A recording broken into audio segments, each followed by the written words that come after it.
mga ka-online, si Papa Dudut po ito. Nako, bagong-bagong gupit si Papa Dudut ha. At dahil nagpagupit ako, dapat mag-subscribe na kayo at mag-share ng ating episode na ito sa inyong mga kaibigan. Sa ating episode ngayong araw sa Papa Dudut Stories, minsan pinipili po nating tingnan ang magagandang katangian ng isang tao at ikinikibit balikat na lamang ang mga maling gawain. Ngunit hindi dapat sa lahat ng panahon. Hindi sa lahat ng pagkakataon. Kailangan nating balansehin ang lahat ng mga bagay. Dahil minsan sa pagbubulag-bulagan ay doon tayo nawawala. Naliligaw hanggang sa hindi na po natin malaman kung ano ang tama sa mali. Kung ano ang totoo sa hindi.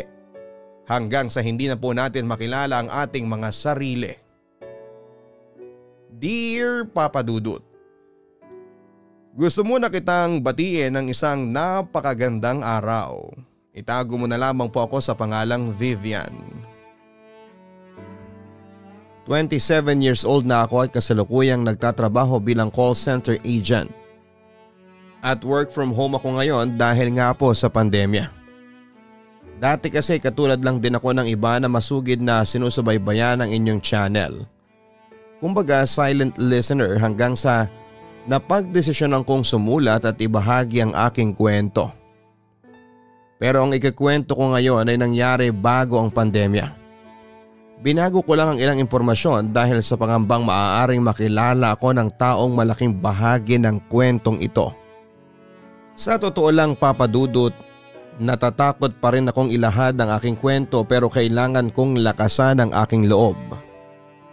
Baka sakaling may mga taong kaparehas ko ng pinagdadaanan, sana ay may mapulot na aral ang inyong mga avid listeners.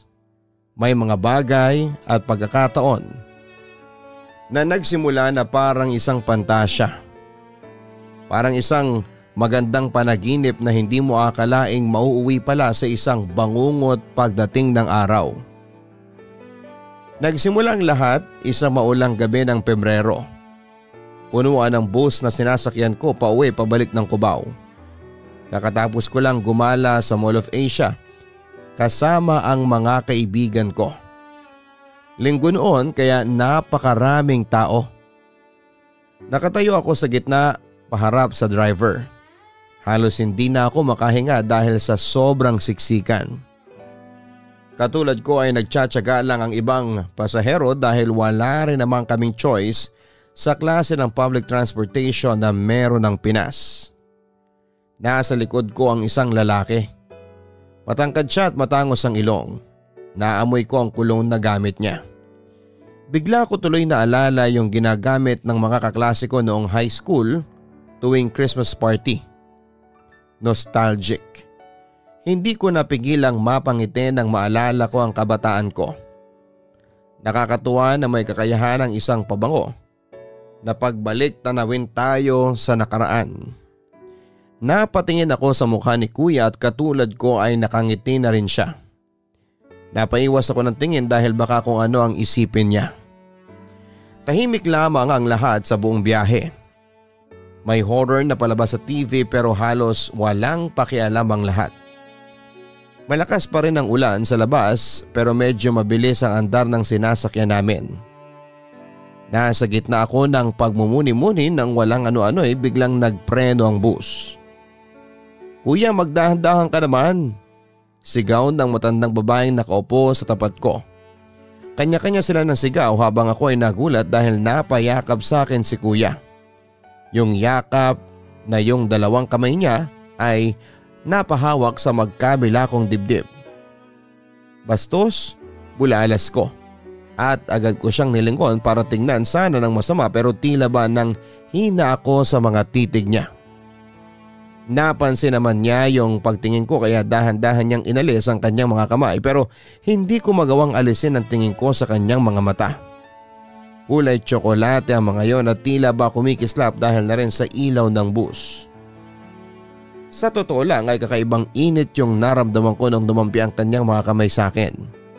Gusto kong magalit pero hindi ko magawa. Muling nagpreno ang driver kaya nahimasmasan ako at inalis ang tingin sa kanya. Napahawak ako sa dibdib ko dahil sa sobrang bilis ng pagtibok ng puso ko. Pasensya na Misa, hindi ko sinasadya. Bulong ng lalaki. Malagong ang boses na yon at tila mas nagpabilis pa ng tibok ng puso ko. Hindi ko siya nilingon hanggang sa magkaroon ako ng pagkakataong makaupo. Nabakante yung upuan sa tinapatan ko kaya sinamantala ko ang pagkakataon. Sinandal ko ang aking ulo sa may bintana at kinalong ang gamit ko. Kinuha ko ang earphones sa bulsa ng bag ko at sinalpak sa tenga ko. Tahimik ako nakikinig ng music habang nakalaylay sa gilid ko ang kanan kong kamay. Nagulat na lamang ako nang biglang may humawak noon. Napatingin ako at nagulat nang makita yung lalaki na hawak ang kamay ko. Hindi ko napansing umupo na siya sa tabi ko. Nakangiti lamang siya pero nakatingin siya sa pelikulang nasa TV. Hindi pa tapos ang horror na palabas pero parang nasa romantic film ang eksena naming dalawa ni Kuya. Tila napako lamang ako sa aking kinakaupuan. Gusto kong alisin ang pagkakahawak niya pero mas nagwagi ang bahagi ng isipan ko na hayaan lamang siya.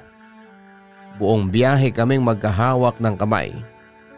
Sa kauna-unahang pagkakataon ay hiniling ko na sana ay matraffic sa EDSA. Sana maging mabagal ang takbo ng bus. Sana bumagal pa ang oras. Para kaming nasa eksena ng isang pelikula. Hindi magkakilala pero tila ba sinadya ng tadhana na magtagpo ang mga landas. Maulan pa rin sa labas ng bintana at siksikan pa rin ang bus.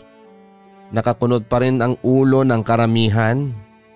Pero ako na yata ang pinakamasayang pasahero ng mga oras na yon.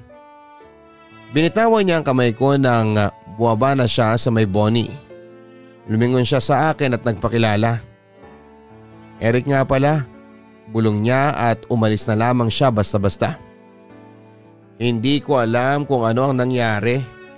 Nagtaka ako dahil hindi man lang niya ibinigay ang number niya. Hindi man lang niya tinanong ang pangalan ko. Natulala na lamang ako hanggang sa makauwi sa apartment ko sa Cubao. Nang gabing yon ay magdamag akong gising at hindi nakatulog papadudot. May halong panghihinayang at pagtataka sa kung anong trip sa buhay ng lalaking yon sa bus.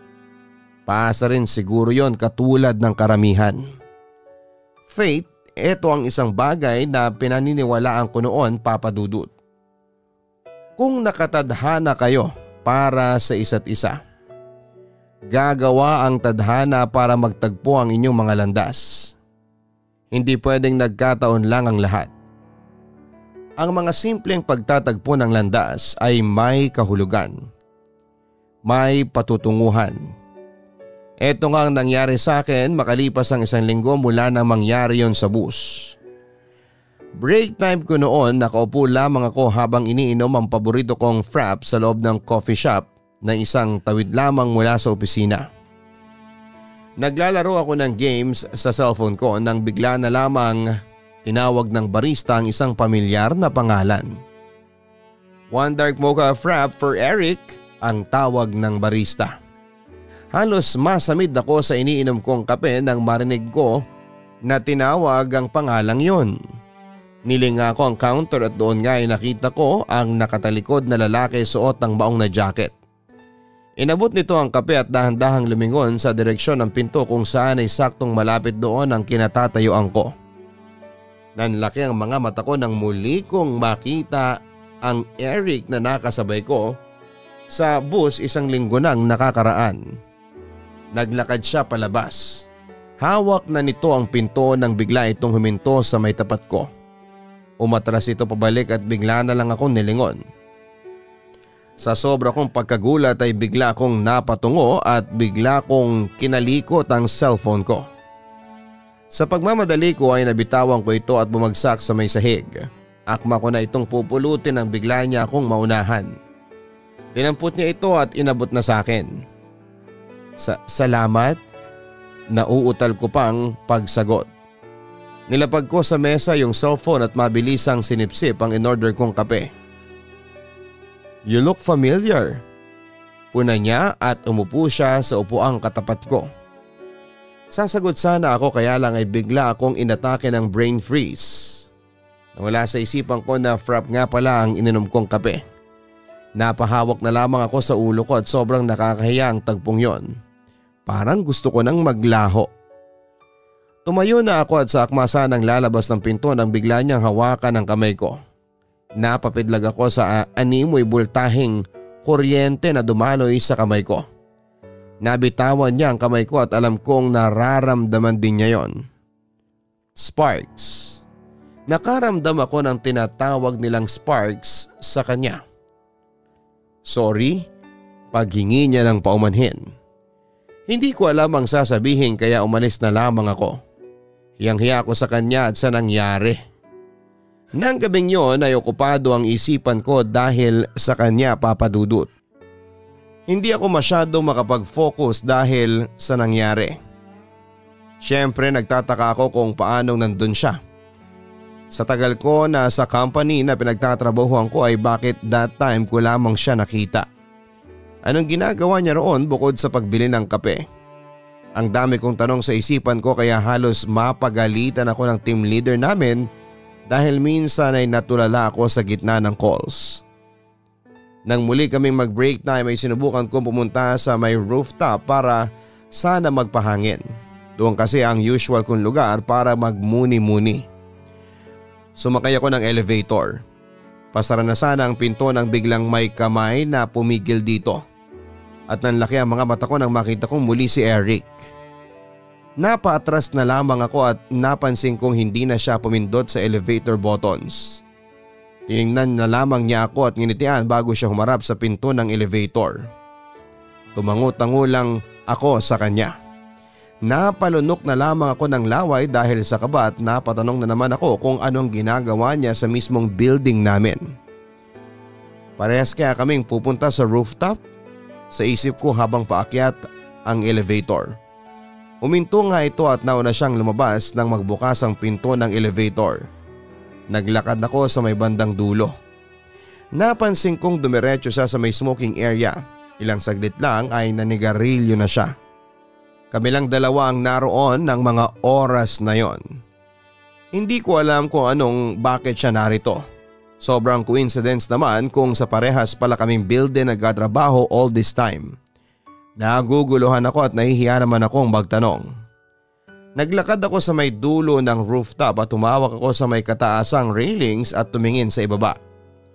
Hindi ko alam kung bakit nare-relax ako sa tuwing tinitignan ko ang buong syudad mula rito. Yung iba may takot sa heights pero ako ay wala. Feeling ko nga ay para akong isang reyna, Papa Dudut. At lahat ng natatanaw ko ay sa aking nasasakupan. Hindi ka takot sa heights, no? Biglang tanong ni Eric. Bago pa ako makasagot ay katabi ko na siya. Tapos na siyang magyosi nang lumapit siya sa akin. Bakit naman ako matatakot, safe naman ang railings dito, sagot ko sa kanya. Tiwala. Yun ang dahilan kung bakit hindi ka natatakot. May tiwala ka sa railings na yan. Paano kung wala yan? Tanong ulit niya. Hindi ko alam kung papatulan ko ang tanong niya pero dahil nasimulan na niya kaya sasagutin ko na lamang din siya. Hindi pa rin kasi nandiyan ka naman eh. Hindi mo naman ako itutulak, hindi ba? Ang sabi ko sa kanya sabay harap. Paano ka nakakasigurado?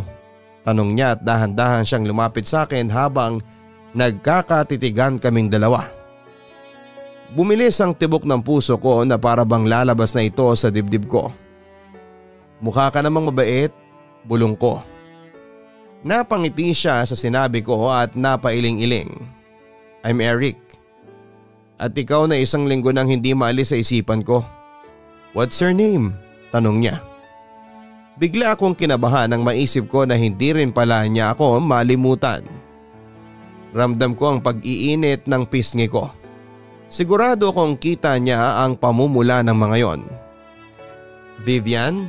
Tugon ko at nakipagkamay na ako sa kanya. Nagulat ako nang kinuha niya yon at inilapit sa kanyang labi. Inalikan niya yon. Ang ganda naman ang pangalan mo. bulong niya. Inilayo ko ang aking kamay at ibinaling ang tingin sa kalsadang tanaw mula sa rooftop. Ano palang ginagawa mo rito? New hire ka? Matagal na kasi ako sa company na ito pero ngayon lang kita nakita. Sunod-sunod kong tanong nang hindi siya tinitignan. Nagulat na lamang ako nang bigla niya akong inakbayan. Siguro kung ibang tao yon ay mau-offend ako. Pero nagtataka lang din ako sa sarili ko dahil komportable ako sa kanya. Plus point na rin siguro dahil gwapo kasi siya, kaya naman okay lang. Oo, new hire ako. Maganda raw kasi ang pasahod dito bukod sa magaganda rin ang mga agents.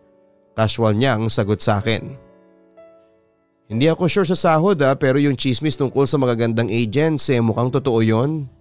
Tugon ko sa kanya at hindi ko napigilang mapatawa. Totoo naman. Look at you. Isa ka doon. Tugon niya. Lumayo ako sa kanya dahil hindi ko na kinakaya ang kabang namumuo sa dibdib ko. Sinulyapan ko ang relo at sinabi ko sa kanya na tapos na ang break ko kahit na hindi pa naman talaga. Tapos na agad ang break mo, ang bilis naman. Ngayon pa lang tayo nagkakilala after a week Puna niya. Sorry, I have to go. Paalam ko at nagulat ako nang bigla niyang hinawakan ang kamay ko. Pwede bang makuha at least your number? Tanong niya sa akin. Ibinigay niya ang cellphone niya at nilagay ko roon ang number ko. Iniwanan ko siyang nakangiti habang ako ay hawak ang dibdib ko dahil sa sobrang kaba. Mas naging ganado ako sa trabaho pagbalik ko. Nagulat din ang team leader namin na parang bigla raw ako nagkaroon ng inspirasyon. Nang matapos ang work ay nagulat na lamang ako na hinintay ako ni Eric sa ground floor. Nilapitan niya ako at nagulat din ang mga katrabaho ko dahil sa bigla ko raw pagkakaroon ng sundo.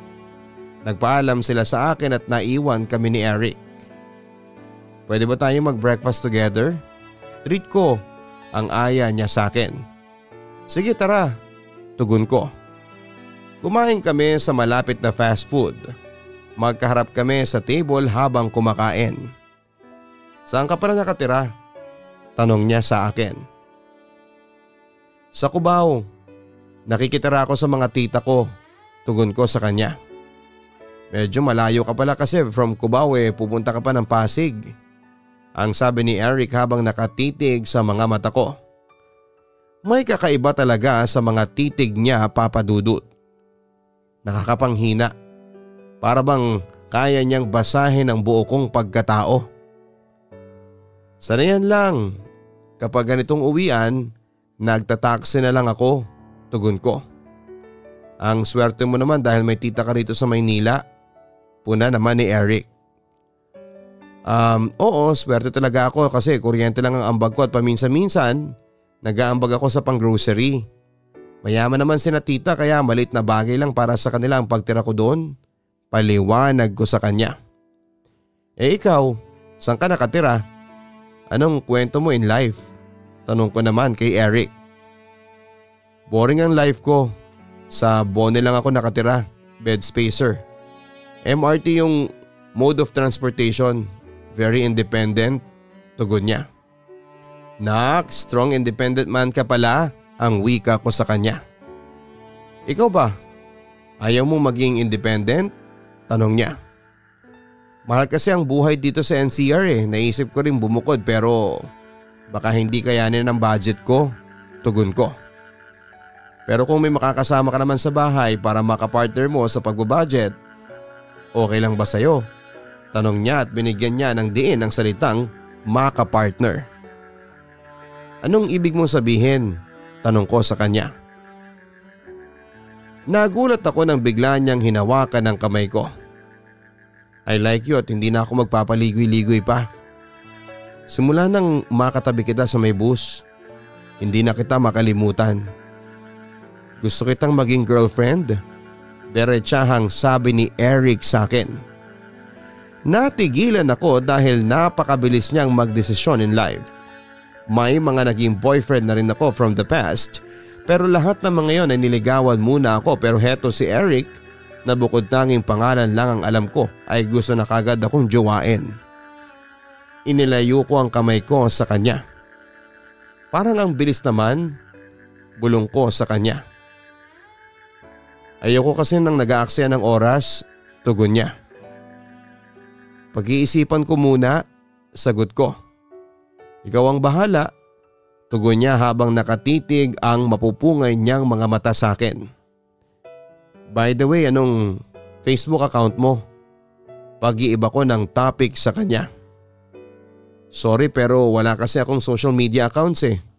Wala akong interes sa mga ganyan, tugon niya. Grabe ka, ang old school mo naman. Halos lahat merong social media accounts. Baka ikaw na lang yatang wala. Gusto mo gawang kita? Aya ko sa kanya. No thanks, tipid niyang sagot at saka umiwas ng tingin sa akin.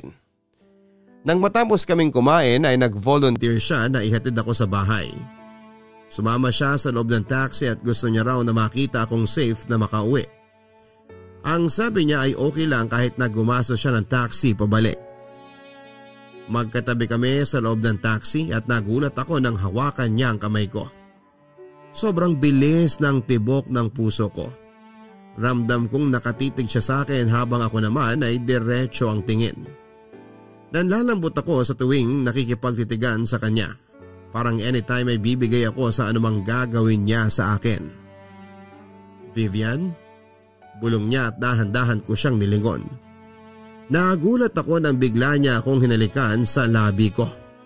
Mapusok ang mga halik na yon kaya hindi ko na rin napigilan ang sarili ko. Tumugon ako sa kanyang mga halik at napahawak ako sa kanyang leeg. Buwaba ang halik niya sa leeg ko at paakyat muli sa labi ko. Nakakadarang ang init ng kanyang mga labi at nakaramdam ako na kung saan pupunta ang kanyang palad pero hinahayaan ko lamang siya. Magbabago na po ba tayo ng destinasyon? May alam po akong malapit na motel. Suhestyon ng driver. Nagulat ako nang marinig ko ang boses ng driver. Itinulak ko palayo si Eric at inayos ko ang sarili ko. Nagulat ako na nakabukas na yung blouse ko at hindi ko na namalayang nabuksan na ni Eric ang damit ko. Inayos ko ang damit ko at sinulyapan si Eric. May pilyong ngiti sa mga labi niya. Doon pa rin po tayo sa una kong sinabing lugar. Tugon ko sa driver. Marahang kong hinampas sa balikat si Eric. Inakbayan na lamang niya ako sa buong biyahe hanggang sa makauwi ako sa bahay ng tita ko. Text mo na lang ako ha, bulong ni Eric at muli akong hinalikan sa labi. Siya na rin daw ang magbabayad ng taxi kapag naihatid na siya sa bed space niya sa Bonnie. Buwaba ako ng taxi at kinawayan pa siya. Napansin kong nilibot pa niya ang kanyang tingin sa buong bahay ng tita ko. Umalis na ang taxi at pumasok na ako sa loob ng bahay. Hindi ko mapigilan ang ngiti sa labi ko, Papa Dudut. Almost 2 years nang nakakalipas buhat ng last relationship ko. Para akong teenager na naiihi sa kilig at iba talaga yung naging tama sa akin ni Eric, Papa Dudut. Para bang everything fell into place. Magical yung feeling. Parang aakalain mong hindi totoo pero totoo talagang nangyari. Kahit ako ay nagulat sa nangyari sa loob ng taxi at dati ay naiilang ako na mag-public display of affection. Pero kanina ay para bang nawala lahat ng inhibitions ko. Natatawa na lamang ako dahil hindi nga ako pumayag na maging girlfriend niya. Pero kung makipaghalikan ako sa kanya ay daig pa namin ang mag-asawa.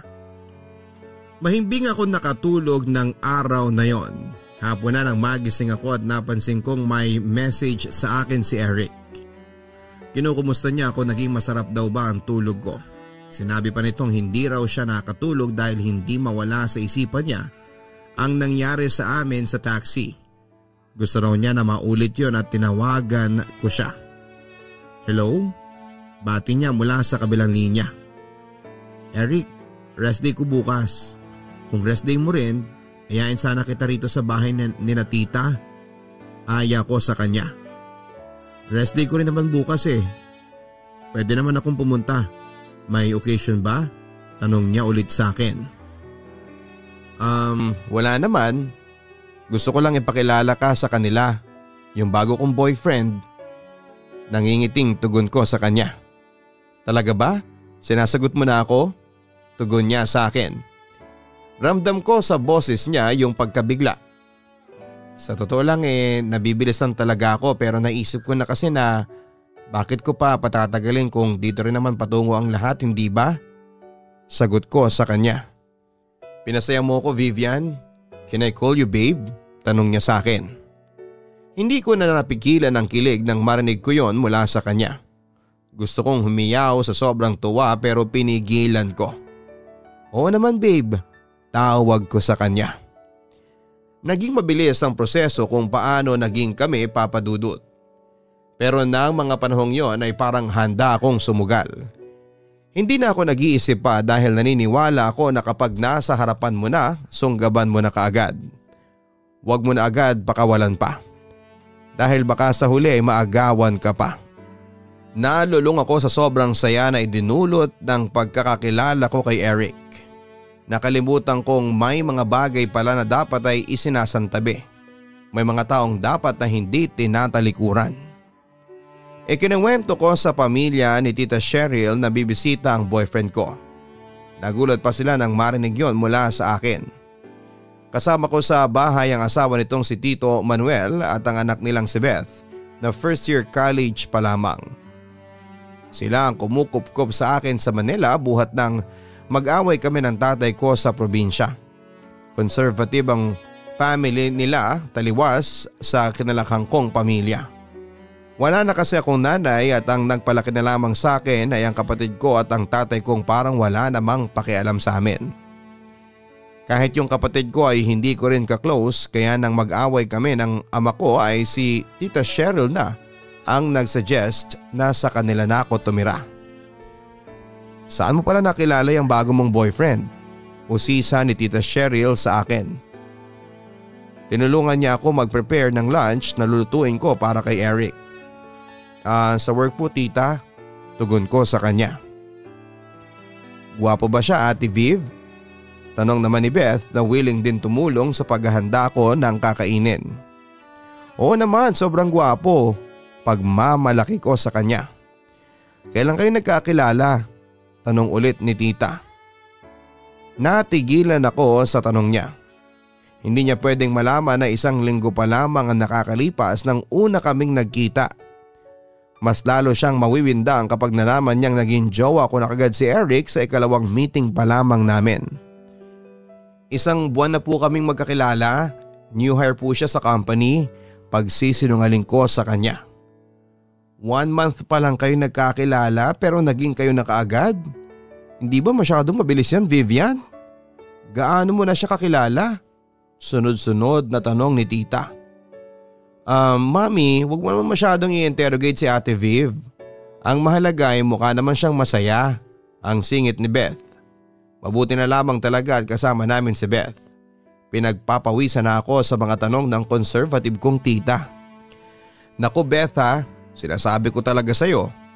Kapag magbo-boyfriend ka, ipakilala mo muna sa amin ang daddy mo. No offense Vivian ha, pero alanganin talaga ako sa bilis ng relationship ninyo. Ayaw ko lang na ganyan din ang mangyari sa anak ko. Kaya sa akin ka makikinig Beth ha, puna ni Tita Cheryl.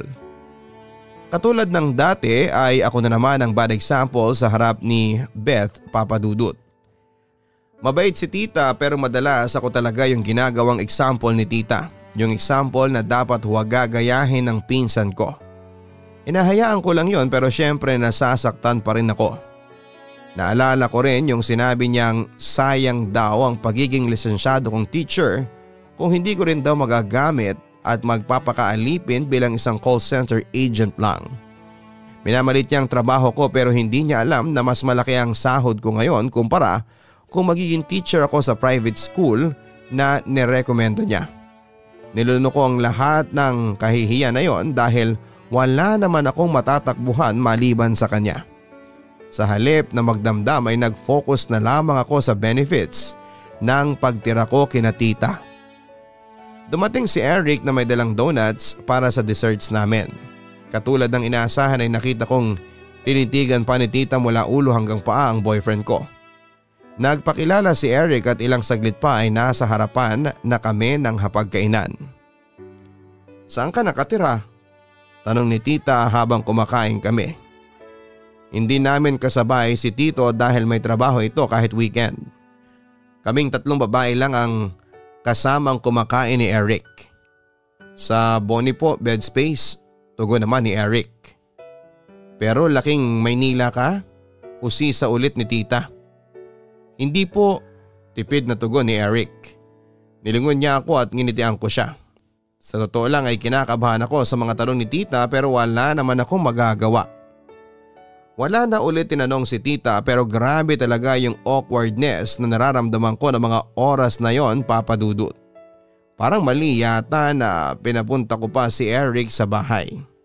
Nang matapos kumain ay tinulungan ako ni Eric na maghugas ng pinggan at matapos nito ay inaya ko siyang maglakad-lakad sa labas ng bahay. "Pasensya ka na sa tita ko ha." Paghingi ko ng sorry kay Eric. Umangkla ako sa kanyang braso habang naglalakad kaming dalawa. "Wala namang ginawa ang tita mo ha," tugon ni Eric.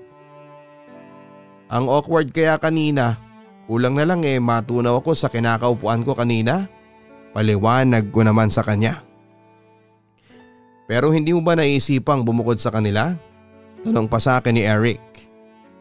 "Minsan naiisip ko yan pero nagsisimula pa lang kasi ako sa career ko Need ko pang mag-ipon. Kaya ko namang tiisin ang sinasabi ni tita." Paliwanag ko sa kanya. "Pero paano kung may makakasama ka naman sa lilipatan mo?" tanong niya sa akin. Napahinto kaming dalawa sa paglalakad. "Anong ibig mong sabihin?" tanong ko sa kanya. Tiningnan niya ako sa mata at hinawi ang buhok ko sa mukha ko. Pwede naman tayong magkasama, hindi ba?" tugon niya. "Parang komplikado ang sinasabi mo. Parang hindi pa ako handang bumukod," tugon ko sa kanya. "Malay mo kaya pala tayo pinagtagpo ay para magkaroon ka na ng kalayaan mula sa kanila." Paliwanag pa ni Eric. Tinitigan ko siya sa mata at gusto kong paniwalain ang sarili ko sa lahat ng mga sinasabi niya. Hindi ko alam kung anong meron si Eric pero siguradong ganon talaga kapag nagmamahal tayo. Natutuon lang ang atensyon at focus natin sa iisang tao. "Pag-iisipan ko," tugon ko bago niya ako hinalikan sa labi ko. Hinintay ko lang siya na makasakay ng taxi bago ako bumalik ng bahay. Agad kong nakita si tita na nakaupo sa sala. "Vivian, hindi ko siya gusto for you ha," ang bungad niya sa akin. "Ano pong ibig niyong sabihin tita?" tanong ko sa kanya. "You know what I mean, kilala mo ako. Magaling akong kumilates ng tao. Unang tingin ko pa lang sa kanya ay alam kong marami siyang sekreto sa buhay. Parang ang daming tinatago. Pailalim kong tumingin. Hindi mo dapat pagkatiwalaan yan." Paliwanag ni tita. "Hindi po ba parang judgmental kayo agad sa kanya? Ngayon lang po ninyo siya nakita pero grabe naman po kung husgahan niyo siya." Sagot ko sa kanya. Normally hindi talaga ako sumasagot sa kanya pero hindi talaga ako nakatiis noon. Kung ayaw mong maniwala, ikaw ang bahala. Basta ang sa akin lang sana magaling kang pumili. Ayaw ko mapariwara ang buhay mo. Concern lang ako. Ang sabi pa ni tita at saka siya umalis. Papa Dudut, parang nag-flashback sa akin yung naging usapan namin ni Eric. Para bang gusto ko nang bumukod. Sa totoo lang ay nagtataka rin ako sa sarili ko kung bakit ko tinitiis ang ganitong banat ni tita. Baka nga panahon na para maging independent ako. Pero sa tuwing iisipin ko ang laman ng bank account ko ay mas pipiling ko na lamang na magtiis. Lumipas sa mga araw at naging masaya kami ni Eric. Nakakapanibago na may naghahatid sa akin pa uwi at may nakakasabay kumain tuwing lunch break. Magkaiba kami ng account pero nasa isa lang kaming building. Parehas lang kami ng rest day kaya nagkakabanding kami tuwing weekend. May mga bagay ako nadidiscover sa kanya katulad ng may isa pala siyang kapatid na nakatira sa Tacloban at mas matanda ako sa kanya ng 1 buwan. Ngunit may mga personal pa akong bagay na hindi alam sa kanya. Ngunit dahil bulag na ako sa pag-ibig ay hinayaan ko na lamang yon. Nakilala niya ang buong mundo ko kahit na pasulyap-sulyap lamang ako sa mundo niya. Nang dumating ang first monthsary namin ay nag-celebrate kami sa isang 5-star hotel. Pinag-ipunan daw talaga niya ito para sa akin. Happy monthsary babe, ang bati niya sa akin habang nakatayo kami sa may balkonahe ng hotel. Happy monthsary too, I love you, tugon ko sa kanya. Hinalikan niya ako sa mga labi at nang gabing yon ay isinuko ko ang sarili ko sa kanya. Hindi lang naman siya ang unang lalaking nakatabi ko sa kama, pero siya yung nagparamdam sa akin ng tunay na kaligayahan. Huling-huli niya ang kiliti ko at nakakaadik ang mga haplos at halik niya. Para siyang droga ang hahanap-hanapin at uulit-ulitin mo. Hindi ko na idedetalye pa ang lahat, Papa Dudut, pero grabe ang wild namin sa kama. Nakailang rounds yata kami ng gabing yon bago kami nagpahinga. Parehas kaming humihingal nang matapos kaming dalawa. Niyakap ko siya ng mahigpit at tinignan ko siya sa mga mata niya at pinindot ko pa ang ilong niya gamit ang aking hintuturo. Para saan yon? Tanong niya sa akin. Gusto ko lang makasigurado na totoo ka, na hindi ka lang isang magandang panaginip. Sagot ko sa kanya. Hinalikan niya ako sa noo, Papa Dudut. Totoo ito. Tugon niya, sa kanya ako pinaghalikan sa buo kong mukha. Naalala mo yung sinabi mo dati na bumukod ako sa tita ko? Tanong ko sa kanya. Oo, bakit? Tanong niya. Parang ready na ako kung ready ka na rin. Sagot ko sa kanya. Lumiwanag ang mukha niya at napangiti sa mga sinabi ko sa kanya. Oo naman, handa na ako. Sigaw niya at muli niya akong hinalikan. Hindi naging madali ang magpaalam kina Tita Papa Dudut, katakot-takot na sermon ang inabot ko sa kanya. Seryoso ka? Makikipag-live-in ka sa lalaking yon? Tanong sa akin ni Tita habang binababa ko ang gamit ko mula sa aking kwarto. Let her be, Cheryl. Matanda na si Vivian. Kaya na niyang magdesisyon sa buhay niya. Suhesyon naman ni Tito Manuel at hinihimas niya ang likod ni Tita na halatang gigil na gigil sa pagalis ko. Sasama ka talaga sa kanya? Hindi ngayon makapasok sa bahay na ito eh. Sigaw ni Tita. Hindi na po siya pumasok dahil alam po niyang mag-hysterical po kayo. Sagot ko sa kanya. Concern lang ako sa iyo, Vivian. I know how it feels being young and reckless. Pero please naman, sana good choice of man naman. Wala talaga akong tiwala sa kanya. Giit ni Tita. I'm really grateful po dahil pinatira po ninyo ako sa bahay ninyo. Pero siguro po ay time na rin po para maging independent ako. Pagpapaliwanag ko naman sa kanya. Independent ba ang tingin mo sa gagawin mong pagtira sa isang bahay kasama ang lalaking yan? Pinagpapalit mo lang kami dyan eh. That is not independence. Giit ni Tita. I'm really sorry Tita, kailangan ko na pong umalis. Sagot ko at saka siya tinalikuran. Huwag ka nang babalik dito, ingrata ka. Ang dami-daming lalaki dyan tapos yan ang pinili mo. Kapag niloko ka niyan, manigas ka ha? Habol na banta pa ni Tita. Naghihintay si Eric sa labas ng gate at dinig niya ang lahat ng sinabi ni Tita. Inabot ko sa kanya ang aking gamit at sabay kaming pumasok ng taxi at sobrang sakit ng mga sinabi ni Tita. Sobra akong naapektuhan. Niyakap ako ni Eric at buong biyahe dahil hindi ko na napigilan pa ang humagulhol. Okay lang yun. Proud ako sa iyo. Bulong sa akin ni Eric habang hinahalikan ang noo ko. Nang mga panahong yon ay masaya ako na may tao akong kinakapitan. Hindi ko alam kung kakayanin ko pa kung wala siya sa tabi ko. Si Eric na ang naging mundo ko, Papa Dudut. Sa kanya na lamang umikot ang lahat. Naging masaya ang mga unang buwan ng aming pagsasama. Pakiwari ko ay mag-asawa na kami at nagkataon kasi na parehas lang kami ng shift at isang sakay lang ng jeep ang layo ng nirerentahan naming apartment. Lagi kaming sabay na kumakain, pumapasok at natutulog. Araw-araw ay pinapaligaya ako ni Eric. May kakaiba talaga sa mga yakap niya na talaga namang nakapanghahalina. May talento siya sa kama, isang bagay na hinahanap-hanap at inaasahan ko na sa tuwing uuwi kami after graveyard shift. Saksi ang mga haligi at bawat sulok ng aming bahay sa init ng aming pagmamahalan. Siguro nga ay mas makikilala mo ang isang tao kapag nanirahan na kayo sa isang bubong. Napansin ko na may kakaibang hilig si Eric. Minsan kapag nagde-date kami sa parke at nakaupo sa parang ay bigla na lamang niya akong hahalikan. Nabibigla rin ako kapag nilalabas niya ang kanyang pagkalalaki at pinapahawakan ito sa akin. Mabuti na lang at lagi akong may dalang payong kaya nahaharangan ko yon. Hindi ko yon pinapatulan kaya minsan ay nagagalit siya. Napapansin ko na mas tumataas ang libido niya kapag may nakatingin o nakakarinig sa ginagawa namin. Minsan kasi ay binubuksan pa niya ang bintana at umuungol ng napakalakas. Naanimoy pinaparinig pa sa mga kapitbahay.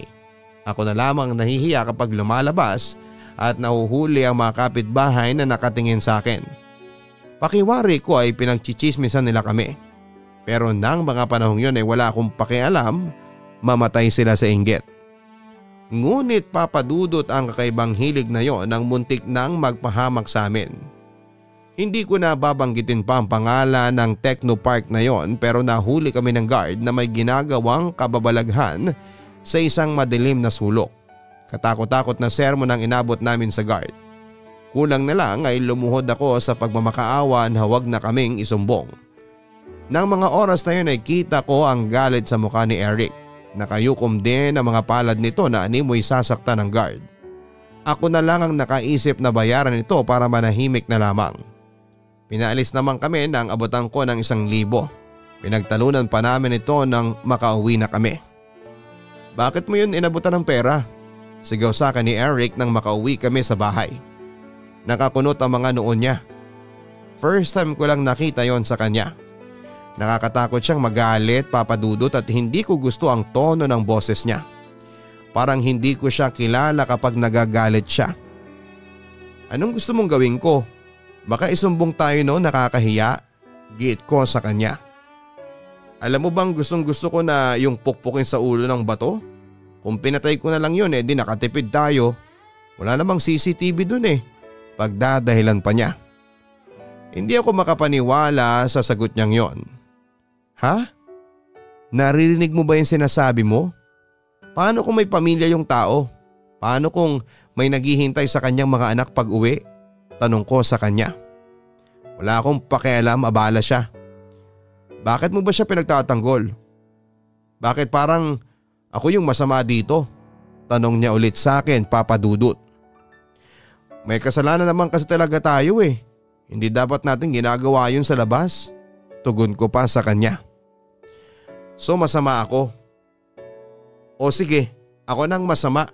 At yung gagong guard na yun ang tama. Yun naman ang gusto mong marinig, hindi ba? Giit niya. Hindi naman sa ganon.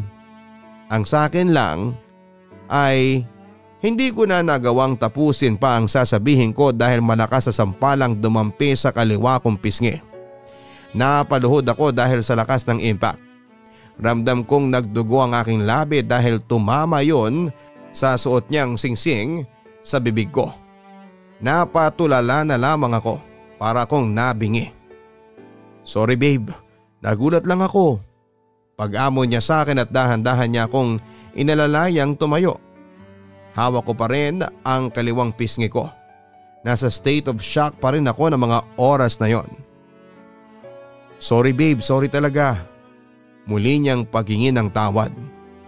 Inalikan niya ang pisngi pati na rin ang mga labi ko. Bahagya ko siyang itinulak at pumunta sa may kusina para kumuha ng yelo sa refrigerator. Hindi ako makatingin sa kanya. Hindi na yon mauulit, promise. Ikaw kasi ginagalit mo ko. Hindi ko tuloy napigilan ang sarili ko. Muli niyang pakiusap at niyakap ako ng mahigpit. Napaluha na lamang ako at muli siyang niyakap. Pinapatawad ko siya at humingi rin siya ng pasensya dahil pinag-awayan pa namin yon. Mabilis ko siyang pinatawad, papadudot, dahil mahal ko siya. Kaya dapat ko siyang unawain. Hindi ko akalain na ang gabing yon ay ang simula ng unti-unti kong pagdiskubre sa tunay niyang pagkatao. Isang gabi ay nagulat na lamang ako nang hindi ko na siya kasabay magbihis para pumasok. Nagulat ako nang sabihin niyang nag-resign na siya sa trabaho. "Bakit ka nag-resign?" tanong ko sa kanya. "Epal kasi yung team leader namin eh. Kung makapag-demand akala mo malaki ang pasahod, power tripper," tugon niya. "Ganun lang ang mga team leader minsan, tiyaga lang," paliwanag ko sa kanya. "O tingnan mo, ibang tao na naman ang kinakampihan mo. Laging ako na lang yung mali. Pinipilit mo naman akong saktan ka eh," git niya. Kinabahan ako nang sinabi niya yon na para bang kasalanan ko pa kapag sinaktan niya ako. "Hindi naman sa ganon. Concern lang ako sa'yo. Sa budget natin. Mahirap pa naman makapasok ngayon sa trabaho," paliwanag ko sa kanya. Lumapit siya sa akin at mahigpit na niyakap ang bewang ko. "Eh di house husband mo ko. Tapos ikaw muna yung provider. Pwede rin ako muna yung baby mo na aalagaan sa bahay," suwestyon niya. Tipid akong ngumiti sa kanya dahil naalala ko yung mga bayarin sa bahay. "Bakit parang ayaw mo babe?" Inis na tanong niya sa akin at naramdaman ko ring humigpit na ang yakap niya sa akin. "Babe, wala naman akong sinasabi," tugon ko sa kanya. "Hindi ko gusto yung ngiti mo parang ayaw mo," git niya at ramdam kong mas humigpit ang yakap niya. "Babe, nasasaktan na ako. Sige na. Oo na. Okay lang sa akin na ako muna ang mag-work. Magpahinga ka muna ngayon," tugon ko habang pilit na pinipigilang mapaluha. Sinubukan ko rin ang umiti, abot tenga para maniwala siya. Lumuwag ang pagkakayakap niya sa bewang ko. "Good girl. Minsan kasi gusto mo pang sinasaktan muna eh," tugon niya. "Sige, mauna na ako. Ayokong malate dahil sayang ang incentives." Paalam ko sa kanya at tumayo na para dumiretso sa pinto. "Magdala ka bukas ng breakfast natin utos niya at muling humiga sa kama. "Sige bye, I love you." Paalam ko sa kanya ngunit hindi na niya ako pinansin pa.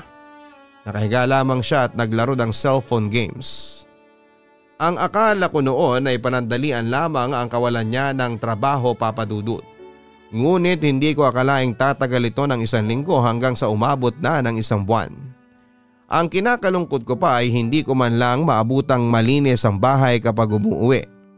Kahit pagod galing trabaho, ako pa ang naghuhugas ng pinagkainan niya at naglilinis ng sahig at minsan ako pa ang pumupulot ng kanyang mga maruruming damit. Nahihirapan na rin ako mag-ipon dahil napupunta lang sa mga bayarin sa bahay. Isang araw ay may nalaglag mula sa bulsa ng kanyang maruming pantalon. Dinampot ko ito at nagulat nang makitang isang ID. Mukha niya ang nakalaminate ngunit ibang pangalan ang nakasulat. Kilala ko siya bilang Eric ngunit Ruel ang nakasulat sa ID niya. Nahuli niya akong hawak yon kaya bigla niyang inagaw ito sa akin. "Ano yan? Bakit ibang pangalan mo dyan?" tanong ko sa kanya. "Bakit mo ba pinakikialaman ang mga gamit ko?" balik niyang tanong sa akin. "Kung nilagay mo sa labahan yung mga maruruming pants mo, edi sana hindi ko pinakikialaman yan," sagot ko pa sa kanya. "Alam mo, pakilamera ka rin Malinis pa to no," giit niya. "Marumi na yan. Pati hindi pantalon mo ang issue rito, yung ID na yan. Sino yung Ruel na yan? Sino ka ba talaga, Eric?" tanong ko sa kanya. Nang mga oras na yon ay para siyang isang estranghero sa harapan ko. Parang hindi siya yung nakilala ko sa bus. Parang ibang tawang kaharap ko na mga oras na yon. Sa halip na tumugon ay isang suntok ang natamo ko mula sa kanya. Sumapol sa kaliwa kong mata yung kamao niya. Napahiga talaga ako sa may sahig at umiko talaga ang paningin ko. "Sorry babe, sorry. Ikaw kasi. Ginagalit mo ako kaya nasasaktan kita," giit niya habang pilit niya akong pinapabangon. Sinubukan ko siyang itaboy at hindi ko napigilang mapaluha, Papa Dudut. Tumayo siya at kumuha ng yelo. Bumalik siya na may dalang cold compress at nilagay sa mata ko. Agad ko naisip ang trabaho ko. Paano ako makakapasok ng may black eye sa mata? Tumayo ako at kahit nahihilo ay dumiretso ng kwarto. Itinulak ko siya at saka inilak ang pintuan. Tumingin ako sa may salamin at nakita ko ang black eye sa mata ko. Napahagulhol na lamang ako at wala pa naman akong absent. Ngunit dahil sa insidenteng yon ay hindi agad ako nakapasok ng araw na yon. Nawala na ako ng isang malaking incentive sa trabaho ko. Maghapon lang ako nakahiga sa kama, maghapon din niya akong sinusuyo at pinagluto pa niya ako ng pagkain. Siya rin yung naglilinis ng buong bahay. Nang hindi ako kumain ng hapunan ay tinabihan na lamang niya ako sa kama. Humingi siya ng humingi ng sorry. Fake ID lang daw yon at sinisipan niya ako na sana raw ay huwag na niya akong ginagalit. May anger management issue daw siya kaya hindi na niya napigilan ng manakit. Sa sobrang pagmamahal ko sa kanya ay tinanggap ko ang sorry niya. Tinanggap ko lahat ng efforts niya kahit sa loob ko ay parang hindi na tama. Pero dahil sa pagmamahal ay nabulag ako. Pinalipas ko pa ang 3 araw bago ako bumalik ng trabaho. Sa buong 3 araw na yon ay sobra akong inasikaso ni Eric. Parang bumalik kami sa dati. Nang bumalik ako sa work ay naging usap-usapan ako sa mga tao dahil bakas pa rin ang black eye sa mata ko. Ayaw nilang maniwala sa dinahilan ko at sinabi ko na nadulas ako sa banyo at tumama ang mukha sa lababo. Kinausap ako privately ng team leader ko. Vivian, kung may nais kang sabihin sa akin, sabihin mo na. Udyok sa akin ni Sir Joseph. Ano pong ibig sabihin niyo, sir? Maang-maangan kong tanong. You know what I mean, Vivian? Pwede tayong mag-file para sa domestic abuse against your boyfriend. Suhestyon niya. Ha? Bakit? Tanong ko sa kanya kahit na may idea na ako. Sino bang tanga na madudula sa banyo at saktong mata yung tatama sa kanto ng lababo? Tanong niya sa akin. Ako po yata yun, sir. Sorry na. Sagot ko sa kanya. Hindi ako naniniwala na aksidente lang yan. Nakita ko nang minsang magwalayang si Eric nang mapagalitan nun. Hindi ako pwedeng magkamali na siya ang gumawa niyan sa'yo.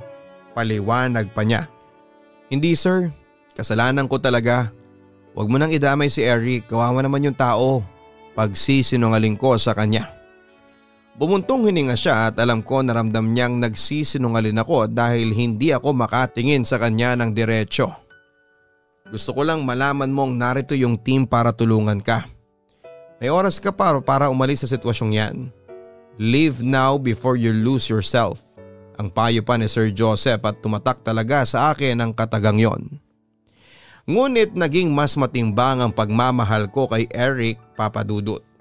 Masyado akong nagpakalunod sa martir na pag-ibig.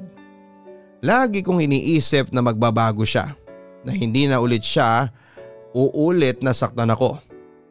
Ngunit naulit lang nang naulit ang lahat ng yon. At sa tuwing nauulit lagi yon ay lagi rin niya akong sinusuyo at inaalagaan. Para bang isang routine na ang naging away namin. Magagalit ako, sasaktan niya ako at sa huli aalagaan at pagsisilbihan niya ako.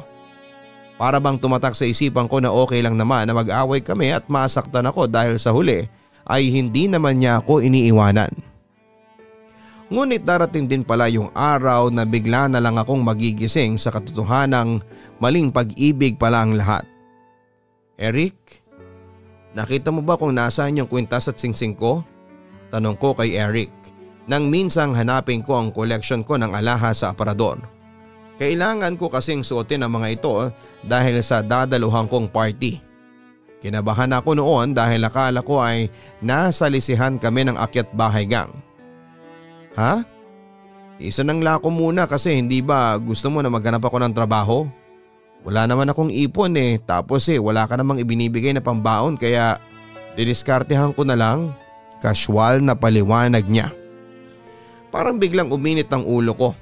Hindi ko rin napigilang mapaluha kasama kasi sa koleksyon na yon ng antigong kwintas na pinamana pa sa akin ng aking lola. Isang klase ng kwintas na minana pa mula sa aming mga ninuno. Siguradong mahal yon kapag sinangla. Bakit hindi ka nagpaalam? May sentimental value yon. Bakit mo naman kailangang isang lang lahat? Sigaw ko sa kanya. Nag-hysterical na ako dahil pinagkatiwala yon sa akin ni Lola tapos ay mawawala ng ganun lang. Sinisigaw mo ba ako? Singhal niya sa akin. Hinawakan niya ako ng mahigpit sa braso. Oo, okay lang sana kung malit na singsing lang yung sinangla mo eh. Pero bakit lahat? Pinalala mo naman kita rito sa bahay, hindi ba? Sigaw ko rin sa kanya na kahit ako ay nagulat sa sarili ko. Sinampal niya ako at sinampal ko rin siya. Hindi mo ba alam na pwede kitang ipapulis? Banta ko sa kanya. Sige tara, ipapulis mo ako. Samahan pa kita. Sigaw niya at hinila ako palabas ng bahay. Halos kalad ka rin niya ako at mabuti na lamang at gabi na yon kaya konti lang ang nakakita sa amin. Mahaba yung kalsada na binaybay namin at dinala niya ako sa police post at hinarap sa mga naroon. Mga boss, magandang gabi po. May irereklamo daw po ang girlfriend ko tungkol sa akin. Bati niya sa mga tanod na nagkakape ng gabing yon. Natigilan ako sa ginawa niya. Parang ako pa yung napahiya sa nangyari. O miss, ano yon? Tanong ng isang tanod sa akin. Inakbayan ako ni Eric at nginitian. Sumagot ka babe. Udyok niya sa akin na may halong pangaasar. Teka lang. Na-report mo na ba yan sa barangay? Tanong ng isang pulis na nagkakape. Hindi ako nagsalita at umiiling lang. Baka mamaya away magjowa lang yan, sabat ng isa. Sa halip na tumugon ay kumalas ako mula sa kanyang pagkakaakbay at nagmamadaling tumakbo pabalik ng bahay. Inabutan ako ni Eric na umiiyak sa kwarto habang yakap ang lalagyan ko ng mga alahas. Tumabi siya sa akin at niyakap niya ako mula sa aking likuran. Kahit magsumbong ka, wala namang maniniwala sa iyo baby. Tandaan mo ako lang ang nagmamahal sa iyo. Wala nang ibang tatanggap sa iyo maliban sa akin. Paligayahin mo na lang ako babe. Bulong niya at mahigpit niya akong niyakap. Inubaran niya ako at pinilit niya akong makipagtalik sa kanya. Hindi na ako tumugon sa mga halik niya at nakatulala lamang ako at hinihiling na sana'y matapos na siya sa ginagawa niya. Nang makaraos siya ay nakatulog siya sa tabi ko. Gusto ko siyang itaboy pero hindi ko magawa. Tama siya sa mga sinabi niya.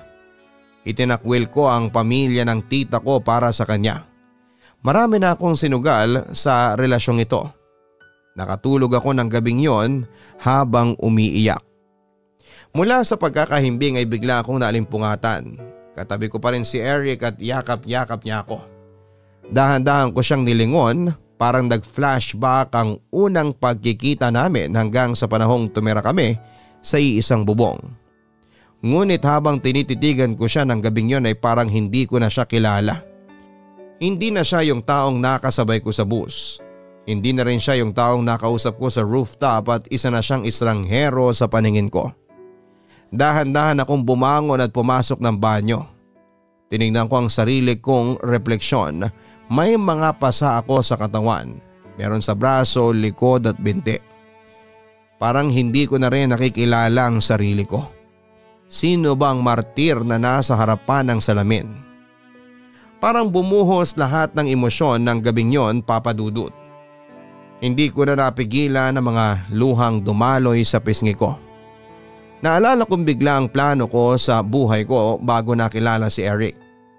Ang sabi ko noon ay dapat makapag-ipon ako ngunit heto ako na halos isang kahig at isang tuka dahil hindi lang sarili ko ang binubuhay ko, kundi pati na rin si Eric. Hindi ko na naaalagaan ang sarili ko. Ngayon ko lang ulit natitigan ang sarili kong refleksyon buhat nang magkaroon ako ng unang black eye mula kay Eric. Akala ko siya ang poprotekta sa akin ngunit siya pala ang mananakit sa akin. Ang daming signs na isinawalang bahala ko na lamang dahil sa pag-ibig ko sa kanya. Lumabas ako ng banyo at naabutang gising siya. Nakatayo na ito at hawak-hawak ang wallet ko. Kuha lang ako ng 200 na, bili ako ng beer at balot. May papabili ka? Tanong niya sa akin. Kita ko na hindi lang 200 ang kinuha niya sa wallet ko bago niya ito binagsak sa higaan. Umiiling ako sa kanya. Very good. Keep the change ko ito ha, sagot niya.